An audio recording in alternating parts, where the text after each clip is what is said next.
Доброй ночи. Прямой эфир телеканала ЭТР продолжается. В студии я, Юрий Мацарский. Вторник, ночь, значит, время программы «Атлас» в рубрике «Минимджи». «Атлас» — это программа про все самое интересное из того, что происходит за рубежом. Такие зарубежные новости. Сегодня много всего успею рассказать, вам постараюсь успеть. Будет и серьезные новости, будут и трагические новости, но будут и веселые новости. А начну, пожалуй, наверное, с самого громкого известия последних дней. На днях одна из турецких газет сообщила о том, что американский спецназ, тот, что действует на Ближнем Востоке, поймал и даже содержит сейчас на одной из своих баз, где-то там на территории Сирии, главу так называемого исламского государства Абу-Бакра аль-Багдади. Это вот такой, на самом деле, легендарный уже человек, хотя в пространстве медиа, в СМИ он появился совсем недавно. Сейчас небольшой сюжет о том, что это за человек, и продолжим про вот эту информацию от турецкой газеты. Абу-Бакр аль-Багдади родился, судя по всему, в иракской Самаре в 1971 году. По окончании школы поступил в Багдадский университет, где учился на факультете исламского богословия. Среди его однокурсников был Али Ахмед аль-Дабаш, лидер организованной в начале 2000-х годов для противодействия американской оккупации исламской армии Ирака. Аль-Дабаш вспоминал, что в студенческие годы аль-Багдади был скромным и малозаметным юношей, предпочитавший проводить время в уединении. Американское вторжение заставило скромного студента присоединиться к движению сопротивления, наиболее заметной организацией в котором была Аль-Каида. Аль-Багдади довольно быстро попадает в руки американцев и в течение нескольких месяцев находится в гигантском лагере для подозреваемых в экстремизме. В декабре 2004 года он выходит на свободу, так как оккупационная администрация не находит никаких доказательств причастности задержанного к какой-либо из вооруженных групп. Всего через несколько лет, в 2010 году, Абу-Бакр аль-Багдади объявлен главой иракской ветви Аль-Каиды, организации, известной тогда как Исламское государство Ирака. В 2013-м организация распространяет свое влияние и на Сирию, где вступает в конфликт с местным отделением Аль-Каиды, после чего следует формальный разрыв отношений между организацией Аль-Багдади и материнской структурой. Летом 2014-го Абу-Бакр аль-Багдади заявляет о создании всемирного халифата с собой во главе. А уже осенью потребовал от бывшего своего наставника и командира, главы Аль-Каиды Аль-Завахири, присягнуть на верность новому халифату и его главе. Абу-Бакр аль-Багдади находится в числе наиболее разыскиваемых властями США лиц. Награда за информацию, которая может привести к его поимке, составляет $25 миллионов. Ну вот, в общем, это была бы такая громкая сенсация, если бы такого рода сообщения не приходили прежде. Сообщения о поимке или о ликвидации Абу-Бакра аль-Багдади, они с 2015 года сыпятся одно за другим, приходили из самых разных источников. И сирийское правительство заявляло об этом, и иракское правительство заявляло об этом, и Иран, и всякие иранские информационные агентства сообщали о том, что то там убит Абу-Бакр аль-Багдади. Первое, кстати, сообщение, оно, по-моему, весной как раз 2015 года пришло, сообщало о том, что он страшно пострадал во время какого-то ракетно-бомбового удара, не может исполнять свои функции лидерские, поэтому ему там срочно ищут замену. Потом это было опровергнуто, появились какие-то новые сообщения. Кстати, говорилось даже о том, что его сместило его же самое окружение, отправило его куда-то то ли в ссылку, то ли вообще ликвидировало. Но на самом деле все это так или иначе потом с течением времени опровергалось. Чаще всего, кстати, опровергалось самим аль-Багдади. Он не часто появляется на видеопленке. Скажем так, вот известна по-настоящему вот запись, одна, единственная, вот, которая сейчас была продемонстрирована, где он в мечети города Мосул объявляет о создании так называемого исламского государства, о создании всемирного халифата. Но он распространяет аудиозаписи, аудиообращения к миру, к своим соратникам и к тем, кто хочет видеть, к тем, кого бы он хотел видеть в числе своих соратников. Это, в общем, такая очень частая для него история. Он записывает эти сообщения и распространяет их. И, кстати, те же самые американцы, да и там на Ближнем Востоке спецслужбы чаще всего подтверждают аутентичность этих записей, говорят о том, что да, это действительно он. И, судя по всему, сейчас повторилась одна из тех самых историй, которые длятся и длятся. Какая-то из газет турецких в погоне за сенсацией взяла и сообщила со ссылкой на какие-то свои источники о том, что аль-Багдади ликвидирован. А сейчас, судя по всему, этот человек находится где-то в подполье. С большой долей вероятности он уже мог покинуть Ирак или Сирию, потому что он и там был активен. Он и в Мосуле был, и в Раке был, в столице так называемого исламского государства, до тех пор, пока ее вот силы курдской милиции не взяли. Но, может быть, он остался где-то там в подполье, потому что, ну, на самом деле, несмотря на все громкие заявления о том, что этот самый так называемый ИГИЛ разгромлен. Понятно, что никакого разгрома нет. После того, как Путин с помпой совсем недавно объявил о том, что, в очередной раз, кстати, объявил о том, что выводят войска из Сирии, потому что исламское государство разгромлено, не с кем уже больше воевать. Так вот, спустя считанные часы после этого исламское государство объявилось не где-нибудь, а в южном, в ближайшем предместье Дамаска, продемонстрировав, что никуда они не делись. О победе над ними говорить еще совсем рано. Поэтому это вся такая бравада, откуда бы она ни исходила, почти ничего общего с реальностью не имеет. Повторюсь еще раз, более чем хорошо себя чувствует так называемое исламское государство не только на части территории Сирии и Ирака, там действительно остаются анклавы, где джихадисты продолжают быть единственной властью, но уже распространили свое влияние на ряд других территорий, на египетский Синай, на Филиппины, отчасти, кстати, и на Ливию, о которой сегодня тоже будем говорить. Но сейчас переходим не к Ливии, сейчас переходим к другой теме, вообще в другую сторону света отправляемся в Южную Америку. Конкретнее в Венесуэлу. Часто говорю об этой стране в своей программе, но просто потому, что, наверное, самая заметная страна сейчас в этой части света. И, к сожалению, заметная она не в хорошем смысле этого слова. Там все хуже и хуже дела с экономикой. Там бывший водитель автобуса, а ныне президент-социалист, да что там, он фактически коммунист, прошу прощения, Мадуро. Вот он там устраивает, вот как я же говорю, коммунист, он формально не является коммунистом, но на самом деле то, что он делает, это вот вполне себе такая практика большевиков из 19-20 года. Продразверстка, военный коммунизм. Вот он устраивает невероятные вещи.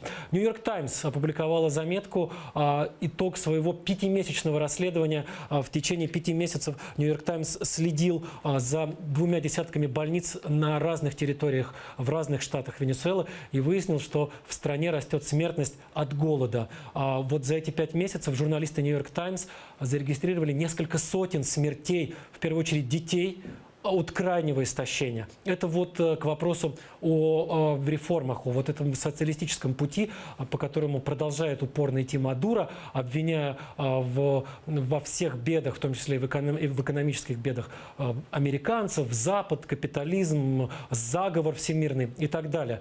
У него люди умирают от голода, у него дети сотнями мрут от голода, а он продолжает рассказывать о том, как значит, они прекрасно заживут после того, как смогут выстроить какую-то ось или сеть стран, которые вместе будут противодействовать вот этому самому страшному западному заговору. Он уже додумался, я об этом рассказывал, до введения своей криптовалюты. Но о какой криптовалюте может идти речь, когда экономика в дичайшем состоянии?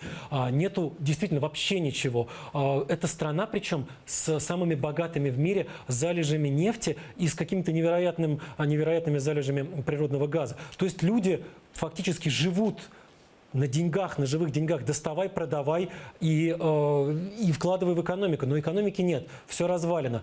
Все то, что продается, сжирается каким-то невероятным коррумпированным чиновничьим аппаратом. Все это проедается моментально, в том числе пускается на какие-то сиюминутные программы поддержки бедных, которые, как мы видим, не помогают. Потому что эти самые бедные умирают действительно от голода.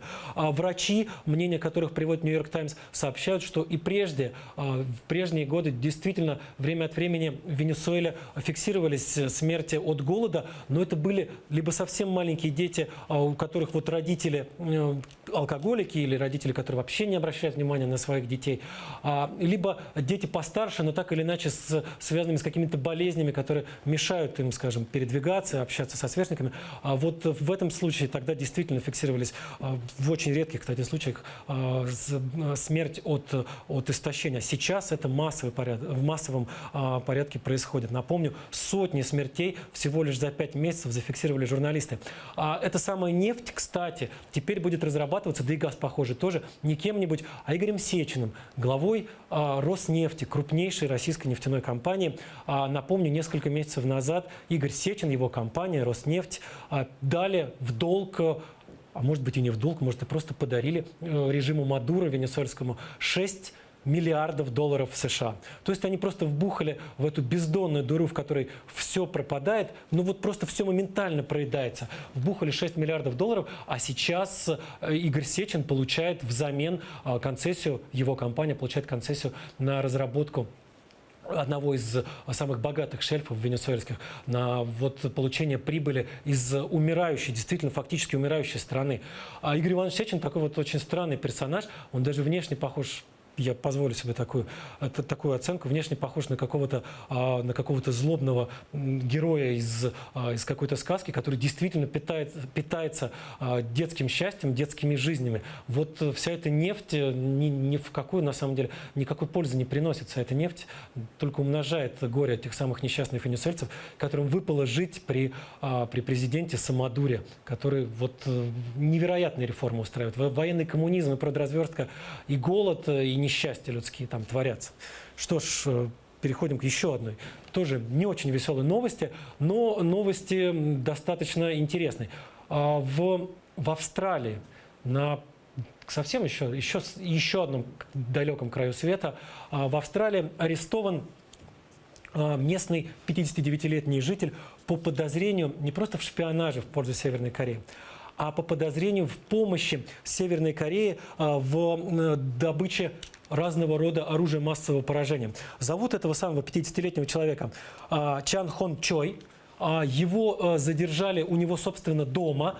Соседи, которые знают его, он живет в этом доме около 2 лет, были удивлены, сказали, что он всегда был таким интересным человеком, тихим, занимался своими кошками, любил жену. И никто не мог предположить, что он, оказывается, помогает режиму Ким Чен Ына в добыче каких-то средств для разработки и создания оружия массового поражения.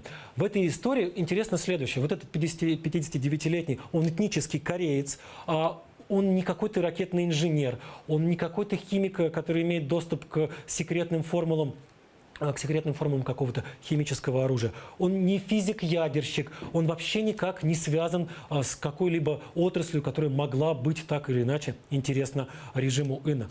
Он уборщик в больнице. И этого человека, тем не менее, обвиняют в том, что он, например, помог, судя по всему, Ким Чен Ыну получить доступ к программному обеспечению для наведения ракет, то есть какая-то программа, без которой ракета бы не полетела, тем более не полетела бы куда надо, благодаря этому самому уборщику оказалась в Северной Корее. Кроме того, есть основания подозревать, что он мог каким-то образом помочь Северной Корее, Корейской Народно-Демократической Республике, в обход эмбарго получать топливо, нефть, уголь и так далее. То есть это история о том, что люди совсем не те, кем могут казаться. Кто бы мог представить, и соседи, повторюсь еще раз, этого милого австралийского дедушки, говорят о том, что никогда бы не подумали, что он, человек, который занят женой, кошками и своей работой в больнице, может представлять из себя действительно какого-то супершпиона. Это, кстати, первый случай в истории Австралии, когда человеку предъявляют обвинения в измене Родины в пользу северокорейского режима. Действительно, уму непостижимо, что происходит, как какой-то уборщик мог действительно и ракетные какие-то программы доставать, и помогать северокорейскому режиму обходить санкции. Повторюсь еще раз, это действительно свидетельствует о том, что те люди, которые могут нас окружать, действительно часто оказываются не тем, кем кажутся нам с первого взгляда. И вот еще про такую же историю, про человека, который который казался не тем, кем он был.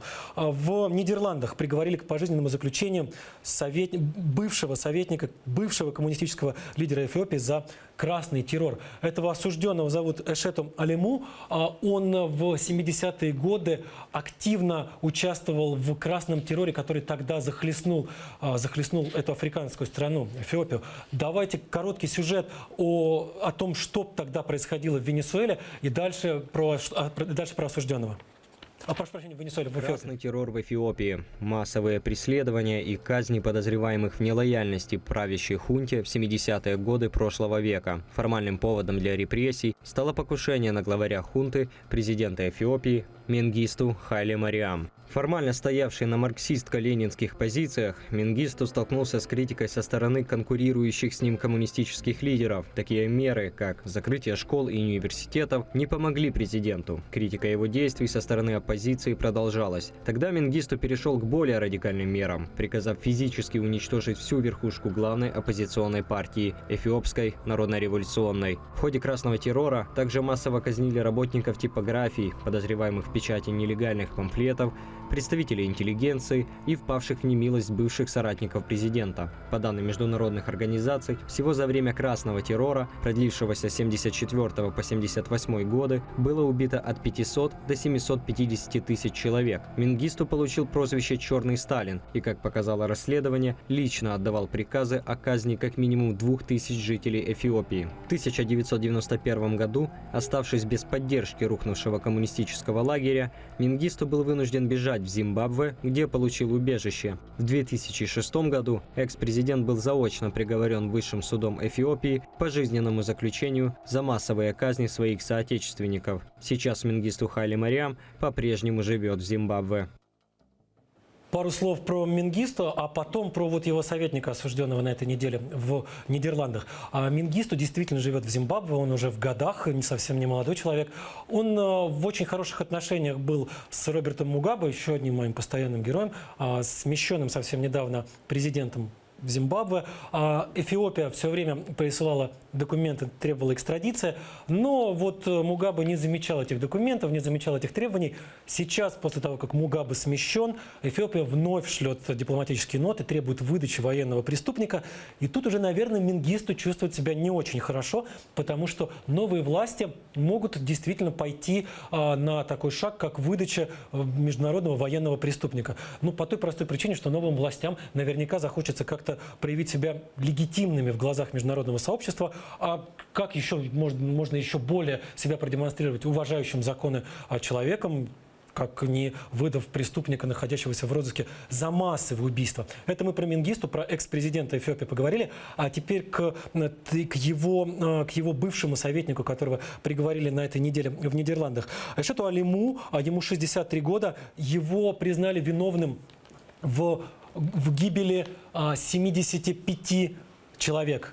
Как минимум 75 человек в суде смогли доказать. Там фигурировало 300 человек, которые по его личному приказу или с его участием были казнены. Но всех 300 человек не смогли доказать. Доказали в суде Нидерландов, в европейском уважаемом суде, гибель от рук этого самого экс-советника 75 человек. Что самое интересное, этот самый Эшету Алему уже приговорен у себя на родине в его отсутствие, то есть заочно приговорен к смертной казни, а в Нидерландах его приговорили к пожизненному заключению. Что самое интересное, на суд он так и не явился, а также он, кстати, среди прочего, является обладателем двойного гражданства. Он и гражданин Эфиопии, остается гражданином Эфиопии, и, кроме того, является гражданином Нидерландов, что, в общем, дало основание Королевскому суду рассмотреть его дело и приговорить его к высшей по голландским, по нидерландским меркам мере наказания. Там нету смертной казни, в Европе нету смертной казни, поэтому этот немолодой, ему уже почти 70 лет человек, судя по всему, отправится доживать свой век в тюрьме в Нидерландах. А мы к следующей, более веселой новости переходим. Новость не такая свежая, она появилась в конце ноября, но несколько дней назад она получила некое продолжение. Дело в том, что университет Баффало в Соединенных Штатах Америки в конце ноября провел исследование 8 или 9 известных известных останков, которые приписываются Йети, снежному человеку. Вот в ноябре он провел, а несколько дней назад выложил полное научное исследование, полный доклад об этом научном исследовании, о том, как они искали следы Йети. Настоящий ли этот Йети, снежный человек, Сасквотч, Бигфут и масса других названий? Или не настоящий? А что они выяснили, расскажу после короткого сюжета об этом самом Йети. Кто это такой, что это за монстр? Йети – персонаж гималайского фольклора, гигантский человек, покрытый длинной шерстью. Само название Йети происходит от тибетских слов, означающих скалу и медведя. В многочисленных описаниях этого существа оно действительно предстает этаким получеловеком, полумедведем. Европейцы впервые узнали об этом существе на рубеже 19 и 20 веков. В моду же снежного человека, как еще называют Йети, ввели британский альпинист Чарльз Ховард Бьюри, участник экспедиции на Эверест в 1921 году, и его соотечественник Генри Ньюман, работавший журналистом в индийской Калькутте. Первый привез на родину сообщение о гигантских следах на снегу, которые его проводники приписали горному гиганту, называемого местными жителями омерзительным человеком из снега. Второй опубликовал рассказы о чудовище, услышанные от других тибетцев, также принимавших участие в экспедициях на Эверест. Рассказы свидетельствовали: высоко в горах, среди вечных снегов, живет народ диких людей невероятных размеров. Люди эти очень сильны, выносливы и исключительно кровожадны. Истории путешественников тут же подхватили писатели и кинематографисты, превратив Йети в одного из самых популярных героев книг и фильмов довоенной Европы и Соединенных Штатов Америки. С тех пор сообщения о встрече со снежным человеком регулярно приходят из Тибета, Непала, Бирмы, Индии и Пакистана, но никаких научно подтвержденных доказательств существования чудовища нет. Вот такая загадка, над которой действительно бьются уже почти столетия ученые. Кто такие эти самые Йети, снежные люди? Есть они на самом деле или нет? Время от времени проводятся какие-то научные исследования, каких-то вот останков, которые приписываются Йети. Обычно это либо комки шерсти, либо какие-то окаменелости, либо кости. И вот университет Баффало в США провел самое масштабное исследование вот этих вот самых останков. 8 или 9 образцов у них было. Это та самая шерсть, это те самые кости. Кроме того, извините, окаменелые фекалии были в их в распоряжении. Они все это исследовали, провели самый глубокий анализ ДНК и выяснили, что на самом деле ни один из этих объектов не принадлежит неизвестному науке существу. Что это либо собака, там действительно были останки собаки, либо медведи. Самые разные медведи, которые обитают в горной части Азии. Там их много видов, много разных подвидов этих медведей, но ничего человеческого, ничего даже обезьяньего в этих останках нет. То есть получается, что вся эта история про снежного человека — это не более чем сказка, такая красивая, пугающая сказка для тех людей, которые отправляются в экзотическую далекую Азию. А вот с инопланетянами совсем другая история. Вот раз уж мы пошли по таким вот лженаучным историям, продолжим из НЛО. Если Йети фальшивка, и, в общем, учеными уже доказано, что, судя по всему, никаких действительно человекообразных существ высоко в горах, где-то в Гималаях не водится, то вот с НЛО история такая запутанная. Пойди пойми, что там летает время от времени над головой. А тут еще и Пентагон на днях. Пентагон не кто-нибудь, а это главное оборонное ведомство Соединенных Штатов Америки. Ну, то есть по нашему Министерству обороны. Сообщил о том, что действовала в течение нескольких лет у них программа с 2007 по 2012 год, программа по поиску этих самых НЛО. На программу было потрачено $22 миллиона в ходе этих изысканий. Например, было получено видео, на котором из кабины одного из истребителей американских был снят некий странный объект, который передвигался очень быстро, менял свою траекторию, направление полета. И там переговоры, если послушать переговоры, то пилот и диспетчер, который его ведет, с ужасом обсуждают увиденное, не могут понять, что это такое. Но вот Пентагон признался в том, что исследовал эту историю с неопознанными летающими объектами, с летающими тарелками, потратил на это миллионы долларов, какие-то сумасшедшие совершенно суммы, действительно речь идет о $22 миллионах. Но никакой информации о том, а что же, собственно говоря, в ходе этого исследования было получено. А если все-таки там стопроцентное подтверждение или наоборот опровержение того, что инопланетяне существуют и действительно навещают нас. Глава вот этой вот самой программы, его зовут Луис Элизондо. он сообщил следующее. Очень туманно он об этом сказал. Он сказал, что теперь он как уже не чиновник Соединенных Штатов Америки, а как частное лицо может говорить правду. Так вот, по его словам, возможно, мы не одиноки во Вселенной. Пойди пойми, одиноки или не одиноки. Но вот за все вот эти вот годы с 2007 по 2012 и все эти десятки миллионов долларов, непонятно на что ушли. Все, что мы увидели, это вот странное видео с таким вот размытым каким-то объектом, который летит, непонятно куда он летит, зачем он летит и где он летит. И вот признание бывшего шефа программы о том, что мы, возможно, не одиноки во Вселенной. Ну, так и все говорят, возможно. А вы нам все-таки расскажите, что вы там узнали, что вы там увидели, или вы ничего не увидели. Не наводите, пожалуйста, тень на плетень, тем более это та история, которая интересна, значительной части населения, если уж не большинству населения нашей планеты. Еще один очень любопытный персонаж на этой неделе напомнил о себе. Это сын покойного лидера ливийской революции Муаммара Каддафи, Саиф аль-Ислам, соответственно, Каддафи. Он, кстати, очень похож на отца. Вот посмотрите, он здесь не так одет, не с такой бородкой, как его отец появлялся, не так одет, как был одет отец, но заметно внешнее сходство, заметно порода Каддафи вот видна.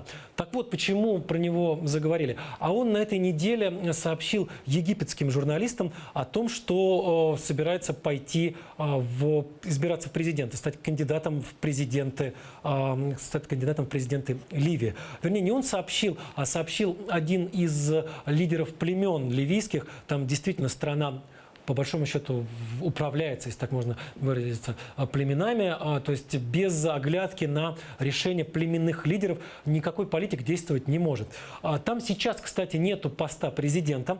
Там сейчас есть глава президентского консула, совета в Ливии, в одной из ее частей, скажем так. Собственно, и при отце этого самого молодого Каддафи тоже не было поста президента.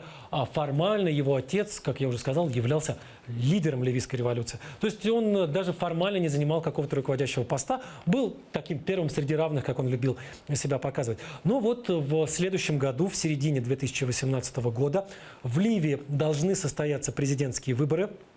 И вот один из, судя по всему, основных претендентов уже заявлен. Саиф аль-Ислам Каддафи. Этот молодой парень, он, кстати, философ по образованию. Он уже сообщил, что у него есть программа, которую он готов обнародовать в самое ближайшее время. Программа эта, по словам его представителей, должна понравиться международному сообществу, потому что будет она направлена на единение народа, на то, чтобы Ливия перестала представлять угрозу для ближайших стран. А действительно, сейчас Ливия как единое государство, к сожалению, к большому, не существует. Есть вот часть Ливии, которая управляется одним правительством национального согласия. Во главе этого правительства стоят представители исламистских партий. Есть правительство, которое в той части, где находится город Табрук, она сделала его своей столицей, заседает. Кроме того, есть еще и части территорий, которые управляются местными племенами, местными кланами, туарегами, бедуинами и так далее. То есть это вот, в общем, такой котел, который тогда, после арабской весны, превратился в бурлящее месиво, в кровопролитное часто месиво.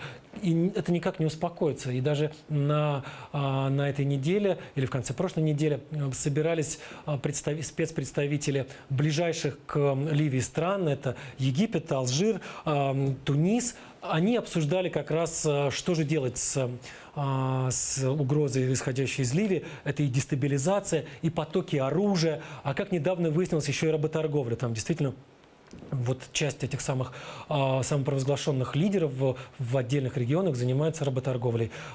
Хватает бегущих через Ливию, пытающихся через Средиземное море добраться до Европы жителей Черной Африки и продает их в рабство.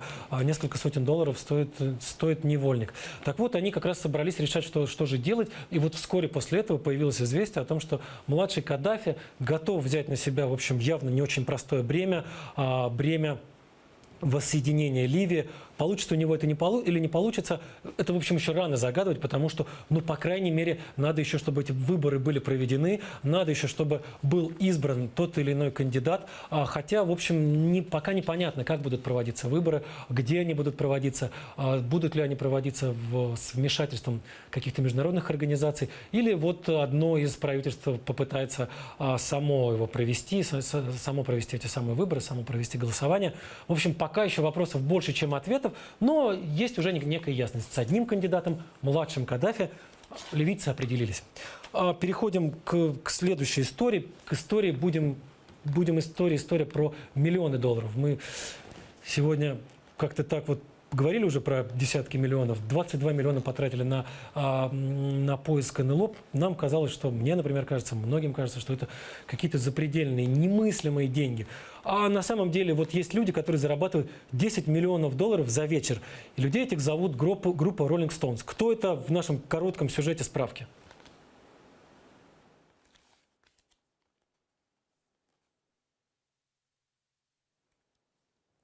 Rolling Stones – британская рок-группа, играющая с 1962 года. То есть в уходящем году команда отпраздновала 55 лет со дня своего основания. Перепробовавшая себя во многих стилях, включая психоделию, регги и поп-музыку, Rolling Stones начали как ритм-энд-блюзовая группа и прославилась благодаря особой, чисто британской интерпретации рок-н-ролла и блюза. Так, первой их появившейся в продаже записью стала песня «Come On» американского пионера рок-н-ролла Чака Берри. 1970-е Rolling Stones входят уже в статусе суперзвезд. В американских и европейских турне музыканта представляют как величайшая рок-н-ролльная группа в мире. Этот статус закреплен 3 десятками отлично продающихся студийных альбомов группы и бесчисленными концертами по всему миру. За более чем полстолетия через Rolling Stones прошли многие музыканты, но костяк группы остается тем же, что и в 1962 году. Мик Джаггер и Кит Ричардс по-прежнему делят между собой лидерские функции и пишут большинство песен для своего коллектива. Так вот, эти ребята, 74 года Киту Ричардсу исполнилось вчера. То есть эти дедушки. Этой осенью отправились в турне по Европе, No Filter оно называлось. И, как выяснилось, подсчитали журналисты, в среднем за каждое выступление группа получала 10 миллионов долларов. То есть понятно, конечно, что это не все достается самим музыкантам. Понятно, что часть денег уходит промоутерам, нужно платить деньги сопровождающей команде, тем, кто собирает сцену, звуковиками и так далее. Но, тем не менее, 10 миллионов долларов группе, которой 55 лет, это рекорд. Никто столько не зарабатывает. Для сравнения, вот там принято считать, и они сами всячески демонстрируют, что они очень богатые, рэперы. Самый популярный рэпер сейчас Кендрик Ламар, вот он за шоу зарабатывает чуть больше 1 миллиона. 1 миллион 200 тысяч долларов. А роллинги, старики, 74 года, Кит Ричардса, зарабатывают по 10 миллионов. Они откатали этот самый тур, No Filter он назывался. Средняя цена билета была $118, но при этом действительно сотни тысяч, если не миллионы людей посетили их концерты. И я так думаю, что посетят и в будущем, если роллинги продолжат свою концертную деятельность. А уже объявлено, что они не собираются уходить на пенсию. Сейчас они сидят в студии и с большой долей вероятности действительно выпустят новый альбом и, вероятно, отправятся в тур, а может быть даже и в несколько туров в его поддержку. Время нашей программы потихонечку подходит к концу. Напоследок оставил я сегодня, на самом деле, очень грустную, очень непростую новость. Она касается страны под названием Мьянма, где в течение последних нескольких месяцев проходит, как уже говорят, геноцид местной народности рохинджа. В основном, то есть подавляющее большинство представителей этой народности мусульмане. Большинство населения Мьянмы и даже государственная религия в Мьянме – это буддизм. И с лета приходит информация о том, что мусульмане рохинджа подвергаются гонениям, убийствам, ограблениям, изнасилованиям и так далее. Несколько месяцев назад было заключено некое соглашение между представителями рохинджа и властями Мьянмы о том, что они могут вернуться. Они бежали в тысячами, в огромном количестве бежали в соседний Бангладеш, но им там тоже были не очень рады, потому что страна небогатая, страна страшно перенаселена, да и, в общем, на чужбине тоже людям было как-то не по себе. Вроде бы как они пришли к соглашению о том, что рохинджи могут вернуться к себе на родину, в свои деревни, но тут выяснил не кто-нибудь, а главная ведущая мировая правозащитная группа Human Rights Watch выяснила, что за время действия вот этого самого соглашения, якобы мирного соглашения, уничтожено 40 сел в Рохинджа, как раз недалеко от границы с Бангладеш. 40 сел за все то время, что действует мирное соглашение. То есть никакого мирного соглашения на самом деле нет. И рохинджи продолжают оставаться без крова. Часто, кроме того, их еще и жизни лишают. Всего, по данным Human Rights Watch, полностью или частично уничтожено 354 деревни рохинджа. 354 это больше, то есть это большинство тех деревень, где жили представители этого самого народа, они подвергнуты полному или частичному уничтожению. Кстати, вот это мирное соглашение между представителями этой народности и официальными властями Мьянмы позволило властям Бангладеш избавиться от беженцев. То есть им было заявлено, что вам уже нечего бояться, давайте собирайте вещи, идите назад по своим домам.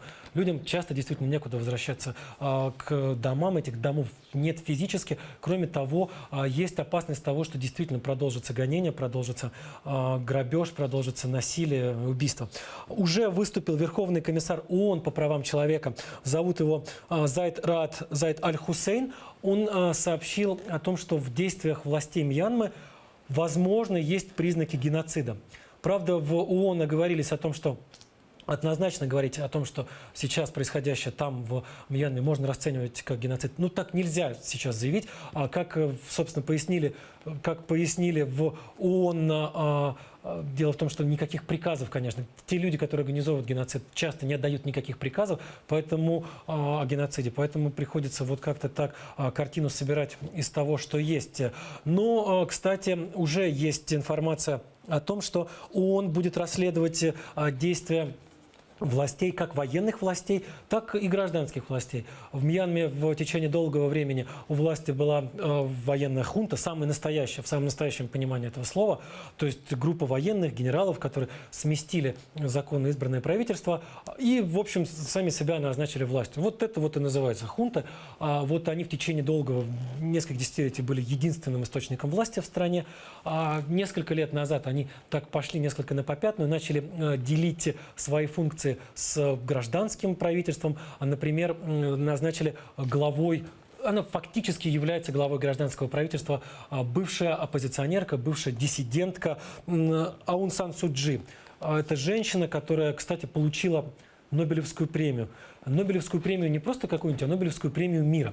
Так вот, эту женщину, обладательницу новой Нобелевской премии мира, некоторые чиновники ООН подозревают в организации массового убийства или, по крайней мере, в покровительстве этим самым убийцам народа рохинджа, людей, мусульман из, кстати, наверное, самой бедной части Мьянмы, отдаленной части Мьянмы. Там продолжается совершенно невероятная история. Этих людей продолжают, судя по всему, уничтожать, убивать. Была информация о том, что вот в самый разгар этих самых событий недалеко от границы с Бангладеш даже авиация применялась для того, чтобы уничтожать людей. Часто этих людей, которые пытались убежать, пытались спастись бегством. То есть на самом деле то, что там происходит, действительно, как вон говорят, еще рано говорить о том, что это геноцид, но, по крайней мере, это массовое убийство, в том числе и безоружного населения, потому что там действительно есть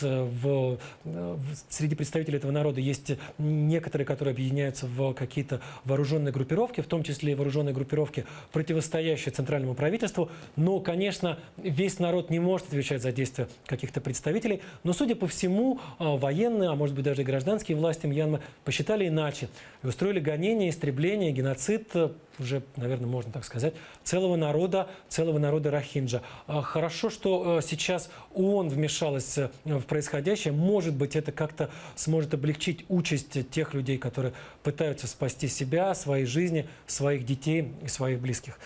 На этой очень невеселой истории заканчиваю свою сегодняшнюю программу. Минимджи подходит к концу. Программа «Атлас» выйдет ровно через неделю, в следующий вторник. А завтра, в это же самое время, в 22:20, мой коллега Денис Казанский расскажет о том, что творится на временно оккупированных территориях Украины в Донбассе и Крыму. Всего вам доброго, спокойной ночи.